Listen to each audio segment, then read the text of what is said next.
उत्तर काशी के डोंडिया गांव में विराजमान है। आज भी जहां गणेश प्रगटे थे, जहां गणेश का जन्म हुआ था, जहां पर भगवान गणेश जी महाराज का प्रागट्य हुआ था। आप सभी को गणेश जी के जन्म उत्सव के साथ साथ भगवान गणेश जी के मंगल विवाह की बहुत बहुत बधाई। सभी के घर में आज रिद्धि सिद्धि प्रवेश कर जाए। चाहे बड़ी चतुर्थी हो, छोटी चतुर्थी हो, किसी भी चतुर्थी का व्रत अगर स्त्री करती है तो उसके पति का तो उम्र बढ़ता ही है, साथ में उसके पुत्र का वैभव भी बढ़ता है। उसके पुत्र का वैभव भी बढ़ता है, उसकी संतान का सुख भी बढ़ता है। चौथ का व्रत अगर स्त्री करती है तो बच्चों का वैभव भी बढ़ता है। 33 करोड़ देवी देवता में सबसे सुंदर जोड़ी थी शंकर और पार्वती की। सही है कि गलत है? कभी नहीं झगड़ते थे। गणेश जी की सबसे पहली जो आरती हो, उस आरती के समय पर अगर धूप बत्ती जलाई जाए या गोबरी को जलाकर उसमें गूगल छोड़ी जाए और गूगल छोड़ने के बाद गणेश जी का नाम ध्रुम वर्ण कह दिया जाए तो गणेश जी को तुम्हारे घर की पूजा स्वीकार करना पड़ती है। बस वो समय हम जानते। आप भगवान गणेश के जन्म का कारण समझ लेना, बहुत ध्यान से सुनना, बहुत भाव से श्रवण करना। पार्वती,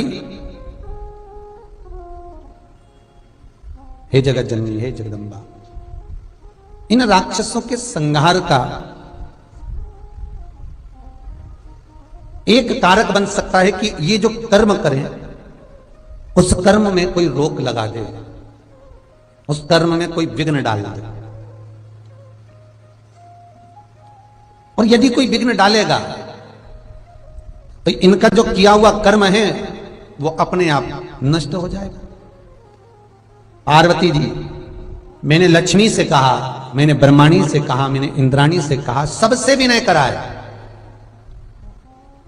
पर कोई ऐसे बालक को प्रकट नहीं करना चाहती कि जो विघ्न डाल सके।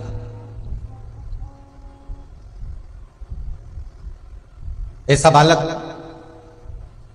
पार्वती जी बोलती हैं भोलेनाथ से, प्रभु आप जानते हो आप क्या मांग रहे हो? शंकर भगवान बोले मैं जानता हूं। बालक मांग रहे हो वो ठीक है, पर बालक ऐसा मांग रहे हो जो कि संसार में विघ्न उत्पन्न कर दे। कौन पूछेगा उसको? कौन मानेगा उसको? कौन आदर देगा उसको? कौन सत्कार करेगा उसका? कौन आदर करेगा उसका? आप मांग भी रहे हो तो क्या मांग रहे हो? आप मांग भी रहे हो तो क्या?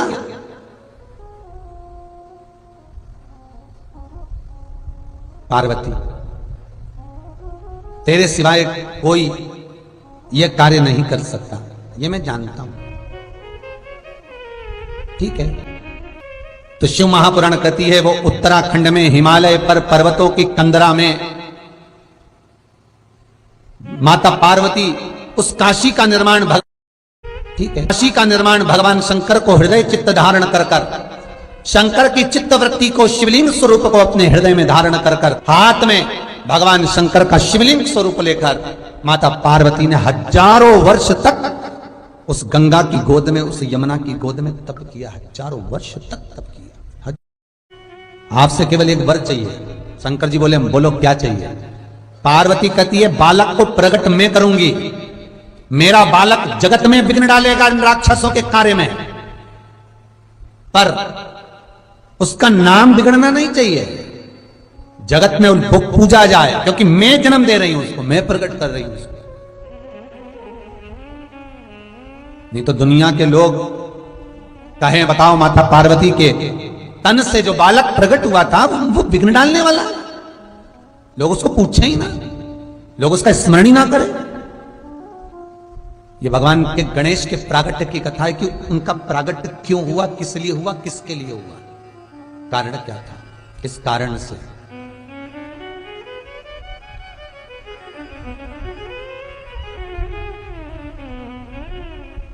भगवान शिव कहते हैं पार्वती सुन, मैं तुझे वर देता हूं, तेरा जो बालक इन असुरों के कार्य में विघ्न डालने के लिए जो पैदा हो रहा है, जन्म ले रहा है, मैं तुझे वर देता हूं पार्वती, उस बालक का नाम दुनिया के लोग केवल स्मरण ही करेंगे तो उनका विघ्न हट जाएगा, उसका नाम विघ्न हरण होगा।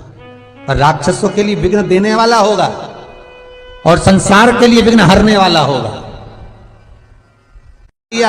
स्नान करने जा रही थी, उसमें प्राण दे दिए, दरवाजे का द्वारपाल बन गया वो विनायक, और शंकर जी ने उसका सिर काट दिया। बस गणेश जी का जन्म हो गया। अरे कारण क्या था गणेश के जन्म का? क्या कारण है? उस कारण को भी तो जानना पड़ेगा, उस कारण को भी तो पहचानना पड़ेगा कि कारण पड़ा क्या। महाराज, जगत जननी तुम चिंता ना करो, तुम्हारे बालक का नाम मात्र लोग लेंगे, उनका विघ्न हर जाएगा, उनका विघ्न समाप्त हो जाएगा, उसका नाम विघ्न हरण होगा, लोग उसे विघ्न हरता कहेंगे, तुम चिंता ना करना। पार्वती जी ने कहा बालक ऐसा प्रकट करूंगी जो असुरों के कार्य में विघ्न डालेगा, और एक बार अगर विघ्न डाल दिया तो असुर उस विघ्न के कारण कभी सफल हो ही नहीं पाएगा। भगवान शिव कहते हैं क्या चाहती हो पार्वती? पार्वती जी कहती हैं मुझे यहां गंगा के पावन तट पर जो मैं तप करने के लिए बैठ रही हूं, गंगा की स्थली पर जो मैं तप करने के लिए बैठ रही हूं, गंगा का जो मैं स्मरण करने के लिए यहां बैठी हूं, मेरे शरीर पर गंगा, यमुना, सरयू, नर्मदा, क्षिप्रा, जितनी भारत की भूमियों पर इन नदियों का उद्गम हुआ है, जितने भारत की भूमि पर ये नदियां बह रही हैं, इन नदियों का भी तेज पुंज मेरे शरीर पर आना चाहिए। शिव करुणा सागर, त्रिकालदर्शी, मेरा कैलाशी, मेरा अविनाशी, मां जगतजननी जगदम्बा से कहते हैं कि इस भूमि पर बैठकर तुम तप कर रही हो और तुम्हारे शरीर से जो बालक प्रकट होगा वो विघ्न असुरों को देगा और संसार के विघ्न को हर लेगा। इसलिए भगवान गणेश का एक नाम मंगल मूर्ति है। शिव पार्वती से कह रहे हैं तू बैठकर तप कर। हजारों वर्ष तक माता पार्वती जी ने तप करा ऐसा पुत्र प्राप्त करने के लिए जो असुरों के कार्य में विघ्न डाल दे और जगत के विघ्न को हर ले। वह विघ्न अधिपति मेरा भगवान श्री गणेश प्रकट हो, उसके लिए मां पार्वती तप कर रही है, साधना कर रही है। हजारों वर्ष मां के तप में निकल जाते हैं।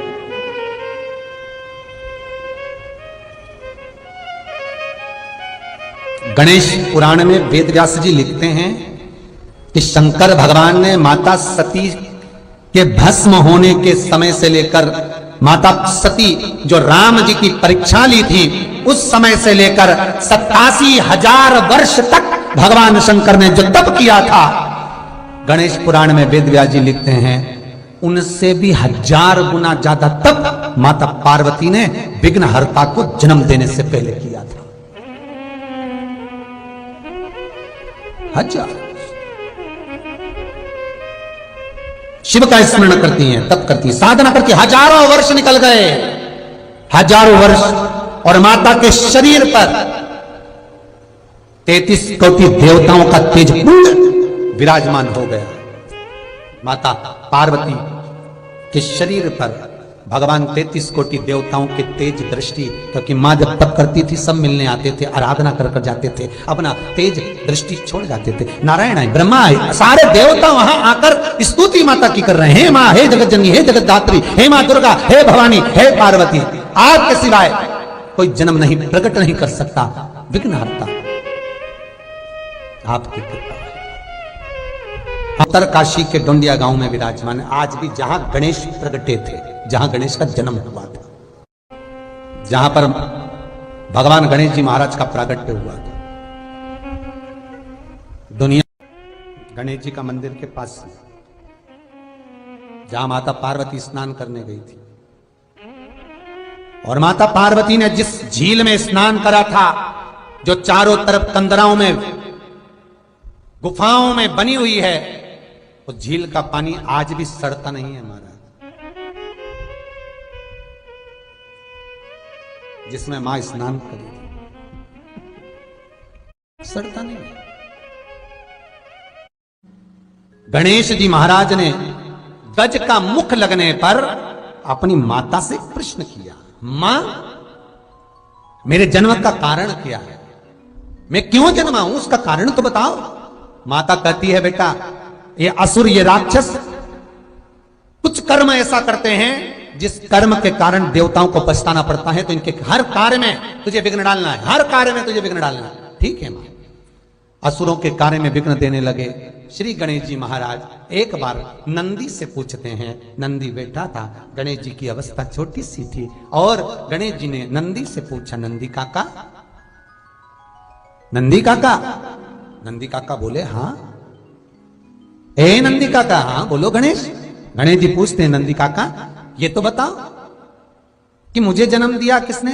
नंदी काका बोले माता ने। संसार को जन्म देने वाली कौन है?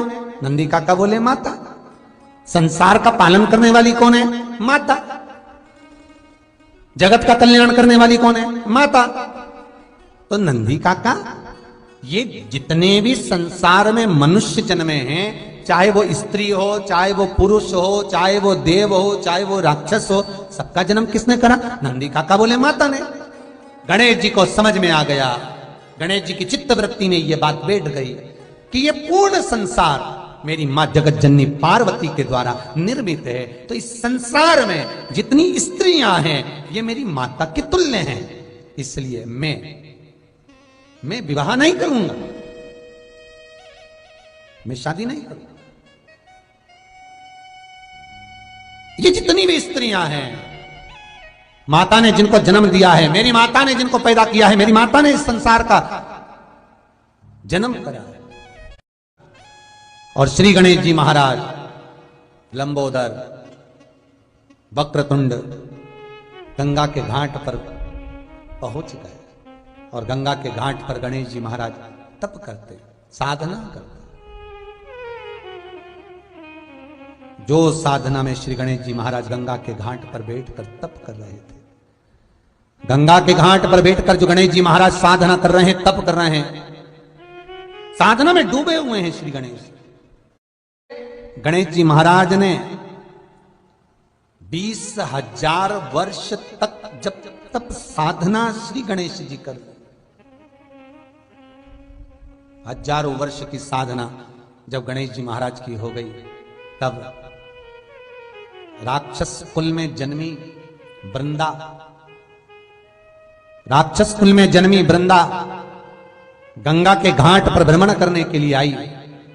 और भ्रमण करने के लिए जब वो वृंदा गंगा के घाट पर पहुंचती है, वो वृंदा भगवान श्री गणेश जी महाराज को देखती है, जिनका गज का मुख लगा है, तोंद भी बहुत बाहर है।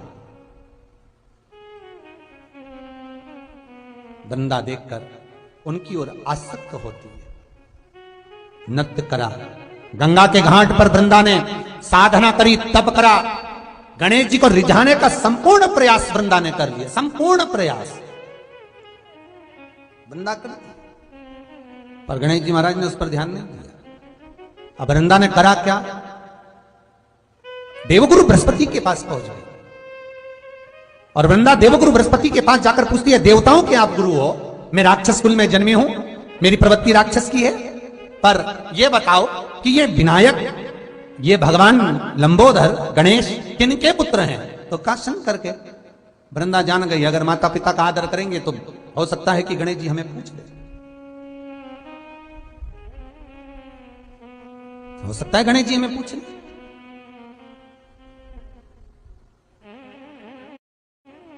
महाराज वृंदा ने गंगा के घाट पर एक शिवलिंग का निर्माण करा।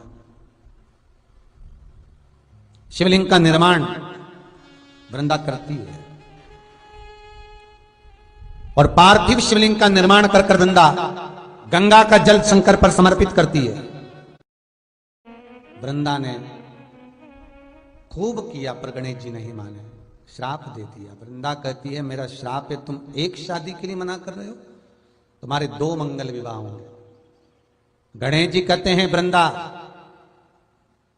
बिना सोचे समझे तूने मुझे श्राप दिया है, मैं तुझे श्राप देता हूं, तू तुलसी का पौधा बनेगी और मेरे सामने कभी नहीं आएगी। एक शंकर जी, एक गणेश जी, ये 2 देवता ऐसे हैं जिन पर तुलसी नहीं चढ़ती है, उनके भोजन में कभी तुलसी नहीं जाती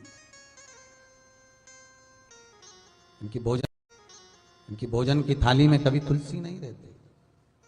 शंकर को तो फिर भी बैकुंठ चतुर्दशी के दिन रात्रि को 12 से 4 के बीच में तुलसी चढ़ भी जाती है, पर गणेश जी को तो वो तुलसी चढ़ती ही नहीं है। गणेश जी को समर्पित करना है तो शमी पत्र समर्पित करो, बेल पत्र समर्पित करो, दुर्वा समर्पित करो, पर तुलसी नहीं। गणेश जी की साधना को तोड़ दिया, तब साधना गणेश जी की टूट गई। गणेश जी कैलाश पर चले गए। समय आया, प्रजापति विश्वरूप विश्वकर्मा की धर्म पत्नी कंचना, रिद्धि सिद्धि की मां। गणेश जी के ससुर और सास का नाम आप बहुत ध्यान रखकर रखना, कंचना देवी। प्रजापति विश्वरूप विश्वकर्मा की धर्म पत्नी कंचना देवी। एक बार भगवान शिव का स्तमन कर रही थी, बैठी थी, और भगवान विश्वकर्मा जी से उन्होंने पूछ लिया, प्रभु मेरी चित्त वृत्ति में मैं इतना सा चाहती हूं कि मेरे तप बल से, मेरी साधना से, मेरे शरीर से, मेरी तप साधना से जो कन्या जन्म ले वो जगत का भरण पोषण करने वाली हो, जगत का लाभ देने वाली, भरण पोषण करने वाली हो, ऐसी कन्या मेरे द्वारा प्रकट। माता कंचना रिद्धि सिद्धि की माता खूब तप करी, खूब। उसके लिए कंचना तप कर रही है, और उधर ब्रह्मा जी ने सरस्वती को भेज दिया भगवान श्री गणेश जी की बुद्धि को फेरने के लिए। गणेश जी के जन्म के समय पर सारे देवी देवताओं ने आकर गणेश जी को वर दिया था। सारे देवताओं ने, सारी देवियों ने, सब ने आकर वर प्रदान करा। उसमें माता सरस्वती भी थी, और माता सरस्वती ने गणेश जी को वर दिया था कि तुम बुद्धि के देव कहलाओगे, तुम्हारे बुद्धि की कभी कमी। और आज ब्रह्मा जी वापिस सरस्वती को गणेश की बुद्धि फेरने के लिए भेजा, वापिस सरस्वती। इतने में माता सरस्वती आई, और माता सरस्वती आकर एक पवन के रूप में आकर गणेश जी की मस्तक पर के पास पहुंच गए। सरस्वती आज पवन के रूप में। माता पार्वती ने हाथ में जल लेकर सरस्वती पर, क्या बताएं, ब्रह्मा जी ने भेजा है। ब्रह्मा जी ने भेजा, हाँ, क्यों भेजा है, किस लिए? बस ये विवाह कर लें और कुछ नहीं। ब्रह्मचारी का जीवन जीना है, इस ब्रह्मचारी के जीवन को छोड़ दें। भगवान माता सरस्वती के शब्द जब माता पार्वती ने सुने तो माता पार्वती सरस्वती से कहती है, तुम जाओ, इस चीज के लिए तुम्हारी जरूरत नहीं पड़ेगी। माता सरस्वती के जाने के बाद माता पार्वती ने गणेश को गोदी में बिठाकर कहा, लालन सुनो गणेश। गणेश जी बोलते, मां बोलो, क्या बात है? सुन बेटा, संत बनना सरल, ब्रह्मचारी बनना सरल, तपस्वी बनना सरल, साधक बनना सरल, तपस्यावान बनना सरल है। गंगा के घाट पर बैठकर तप करना सरल है, नर्मदा सरयू यमुना के घाट पर बैठकर साधना करना सरल है, पर गणेश एक श्रेष्ठ गृहस्थी बनना कठिन है। ये स्वयं माता पार्वती श्री गणेश जी महाराज से कह रही, स्वयं माता पार्वती ये गणेश जी से निवेदन कर, बहुत कठिन है, में लगी हुई है। तुम्हारे हाथों, माता पार्वती गणेश जी से समझा रही, गणेश जी को निवेदन कर रही हैं कि संसार में ब्रह्मचारी बनकर नहीं रहना, तुझे तपस्वी बनकर नहीं रहना, तुझे साधक बनकर नहीं रहना, तुझे साध्य बनकर नहीं रहना, तुझे तो केवल केवल और केवल गृहस्थ आश्रम में रहकर भगवत भजन करना। गृहस्थ आश्रम,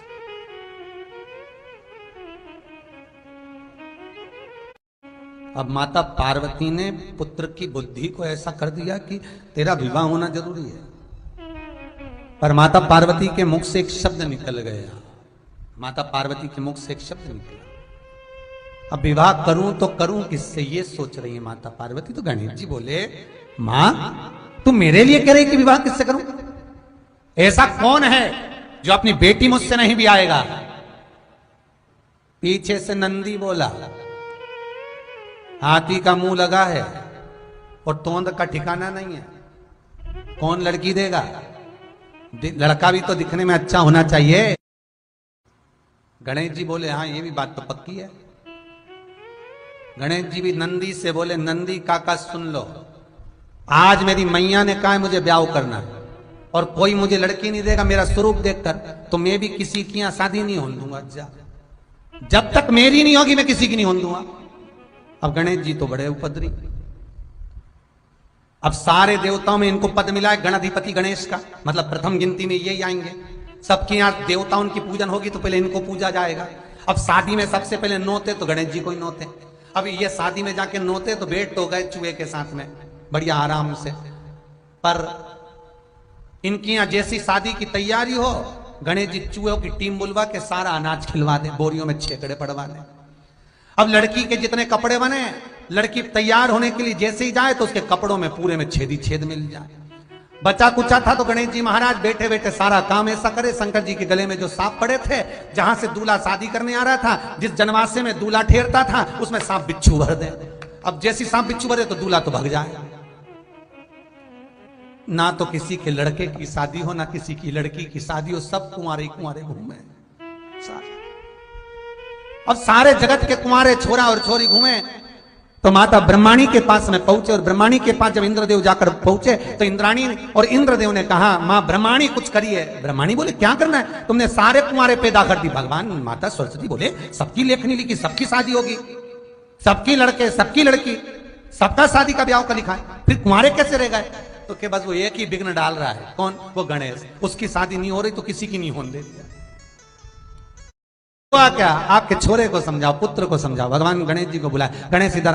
हाँ पिताजी। क्या कर रहा है? गणेश जी बोले कुछ नहीं। सबके यहाँ शुभ कार्य में जाता है? हाँ पिताजी खूब प्रेम से जाता हूं। अच्छा खाता पीता है? हाँ खूब बढ़िया, चकाचक लड्डू मोदक सब खाओ। तो उनके घर में शादी क्यों नहीं होने देता? गणेश जी बोले मेरी नहीं हुई तो मैं कौन हुआ? शंकर भगवान बोले बेटा ऐसा कोई होता है कि तुम्हारी शादी नहीं होगी जब तक तुम किसी की बारात में नाचोगे ही नहीं? नहीं नहीं हम तो बस पिताजी। इतने में पार्वती जी बोली सही तो कह रहा है, पहले उसी की तो होना चाहिए। सबके यहाँ शादी में सबसे पहले वही जाए, उसी की नहीं हो तो कितना बुरा लगे ना। आपको तो चिंता ही नहीं कि भगवान ब्याह करना छोड़ा उनका। शंकर भगवान ने नारद जी को बुलाया, देव ऋषि नारद इधर आओ। नारद जी बोले बोलो प्रभु हमारे लड़के के लिए लड़की देख कर आओ। नारद जी मन में सोचे कि कार्तिक के लिए बोल रहे हैं क्योंकि कार्तिक के बड़ा होगा तो उसको तो कोई भी लड़की दे देगा। इतने में शंकर जी बोले जा रहे हो पर एक बात सुन लो कि पहले शादी इसी की करना है, नहीं तो ये कार्तिक की भी नहीं होने देगा, शादी इसी की करना है। भगवान गणेश जी महाराज माता पार्वती के शरीर के उपटन से प्रकट हुए हैं। माता कंचना के शरीर के भाग से दो देवियां प्रकट हुई, एक रिद्धि दूसरी सिद्धि। क्यों प्रकट करा इनको? इनको प्रकट करने का कारण क्या था? गणेश जी को प्रकट करने का कारण क्या था कि असुरों के काम में विघ्न डालना है। पर गणेश जी क्या कर रहे हैं? असुरों के काम में तो विघ्न डाला पर इनकी शादी नहीं हुई तो ये देवताओं के काम में भी विघ्न डालने लगे, ब्याह नहीं होने दे। तो माता कंचना देवी से स्वयं विश्वकर्मा जी ने निवेदन करा, हे कंचना तुम्हारे शरीर से दो देवियां प्रकट करो और गणेश जी की सेवा में भेज दो। गणेश जी को जिस घर में लोग विवाह शादी में बुलाएंगे वहां पर तुम्हारी दोनों बेटियां गणेश जी की सेवा में जाएंगी। हर शादी में तुम्हारी दो बेटियों को भेज देना, रिद्धि और सिद्धि को। तो इन रिद्धि सिद्धि को क्यों भेजना? तो कंचना देवी जब गणेश जी अपने चूहों को अपने गणों को आदेश करेंगे कि जाओ शादी में विघ्न डालो, तब तुम्हारी रिद्धि सिद्धि गणेश जी की ऐसी सेवा करे, ऐसी सेवा करे कि गणेश जी की दृष्टि काम बिगाड़ने में जाए ना और तुम्हारी देवियां काम संवार दे। बस इतना सा काम तुम्हारी देवियों को करना। गणेश जी का जन्म हुआ था असुरों के कार्य में विघ्न डालने के लिए, देवताओं के कार्य में विघ्न डालने, शादी नहीं होने दे। रिद्धि सिद्धि का काम है कार्य को सफल करना। तो गणेश जी की सेवा में रिद्धि सिद्धि पहुंच गई। और जब गणेश जी की सेवा में रिद्धि सिद्धि पहुंची, अब गणेश जी महाराज रिद्धि सिद्धि कभी जैसे गणेश जी महाराज अपने चूहे को पास में बुलाए कुछ बोलने के लिए, इतने में रिद्धि पहुंच जाए पंखा झेलने के लिए। इतने में सिद्धि आके बोले प्रभु क्या खाओगे? गणेश जी बोले मोदक। सिद्धि जाए मोदक लेने, इतने में रिद्धि चरण दबाए। रिद्धि चरण दबाए तो गणेश जी का ध्यान चूहों पे जाए नहीं, और जिसकी यहाँ शादी थी उसके मंगल ब्याह बड़े प्रेम से हो जाए। गणेश जी जब घर आए तो चूहे बोले प्रभु आज तो काम नहीं बिगाड़ा अपन। गणेश जी बोले ये रिद्धि सिद्धि बहुत चतुर है, ये काम नहीं बिगाड़ने दे रहे। कहाँ है रिद्धि सिद्धि? बुलाओ उनको। बुलाया रिद्धि सिद्धि को। गणेश जी ने कहा हे रिद्धि सिद्धि सुनो, मैं तुम्हें श्राप देता हूं। इतने में तो तुरंत कंचना देवी सामने प्रकट हो गई और माता कंचना देवी आकर बोली, प्रभु श्राप मत देना मेरी बेटियों को, इनको श्राप नहीं दीजिए। क्यों, इसलिए ना श्राप दूं मैं? कंचना कहती है, प्रभु श्राप ना दीजिए, मेरी बेटियां श्राप के योग्य नहीं है। ये तो देवताओं का हित कर रही हैं, ये तो देवताओं का कल्याण कर रही हैं, आप इनको श्राप ना दीजिएगा। प्रभु, भगवान गणेश जी ने कहा, कंचना देवी, तुम्हारी इन बेटियों ने मेरे साथ गलत कर्म किया। मैं जहां पर विघ्न डालना चाहता हूं, यहां बीच में आकर ये अपनी दृष्टि से, अपनी सेवा से मुझे विचलित कर देती। प्रभु क्षमा करना, अब ये आपको कभी कष्ट नहीं देंगे, ये तो जगत के कल्याण के लिए सेवा करने आई थी, आप बोलते हो अब नहीं आएंगे। भगवान गणेश जी जब घर पहुंचे, मां जगत जननी पार्वती ने शंकर जी से कहा, विवाह करना है गणेश का। देवर्षि नारद गए, सीधे पहुंच गए प्रजापति विश्वरूप विश्वकर्मा के पास में। महाराज आप मौन बैठे हो, क्या बात है? विश्वरूप विश्वकर्मा जी बोले, बेटी को ब्याह करना है, कोई लड़का बताओ। देवर्षि नारद बोले, कैसा लड़का चाहिए? जो बैठे तो लगे कि जमाई बैठा है। ओहो, भगवान बोले, बिल्कुल ऐसा ही है, एक बार बैठ गया तो उठता ही नहीं है 10 दिन तक। ठीक है, मेरी बेटी को मीठे का शौक है, भोजन वो बनाए, उसकी नाक ऐसी हो सूंघ कर आ जाए। ठीक है, भगवान श्री गणेश जी महाराज से विवाह पक्का किया। भगवान गणेश जी की मंगल बारात कंचना देवी के दरवाजे पर, प्रजापति विश्वरूप विश्वकर्मा के द्वार पर भगवान गणेश जी की बारात जा रही है। ये दुर्वा जो उत्पन्न हुई है, इसमें इतना बल कहां से आ गया? शंकर भगवान बोले रहे, ओ इंद्र, तुम्हारे अमृत से भी बड़ी प्रबल है ये दुर्वा।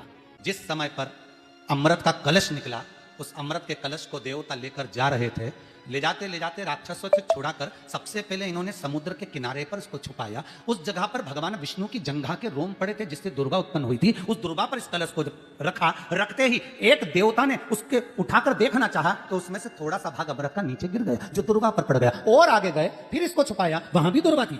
फिर और आगे गए, वहां भी दुर्गा थी। सुन इंद्र, तेर को जो अमृत मिला तूने एक बार में पिया, ब्रह्मा को जो अमृत मिला वो ब्रह्मदेव ने एक बार में पिया, वरुण को जो अमृत मिला वो एक बार में पिया, पर इस दुर्वा को जो अमृत मिला वो 5 बार मिला। इसलिए पंच दुर्वा लेकर तू गणेश के पास जा और उसको दे, क्योंकि ये 5 अमृत के कुंड से भी प्रबल है। ये 5 अमृत के कुंड से भी प्रबल है, लेकर जा तू ये दुर्वा। और इंद्र ने दुर्वा दी, गणेश जी को खिलाई। जैसे खिलाई, गणेश जी के भीतर की जो अग्नि थी वो समाप्त हो गई। श्री शिवाय नमस्तुभ्यम, हर हर महादेव। पूज्य गुरुजी ने इस वीडियो में 22 जनवरी माघ मास गणेश जयंती के विशेष उपाय कथा बताए हैं। वीडियो को अच्छे से देखकर समझकर उन उपायों को भगवान भोलेनाथ और गणेश भगवान के सामने अवश्य करने हैं। वीडियो अच्छी लगे तो like, share and subscribe, comment में श्री शिवाय नमस्तुभ्यम हर हर महादेव अवश्य लिख देना। जाते जाते चैनल को सब्सक्राइब अवश्य कर देना। जय श्री राम, हर हर महादेव, जय श्री महाकाल।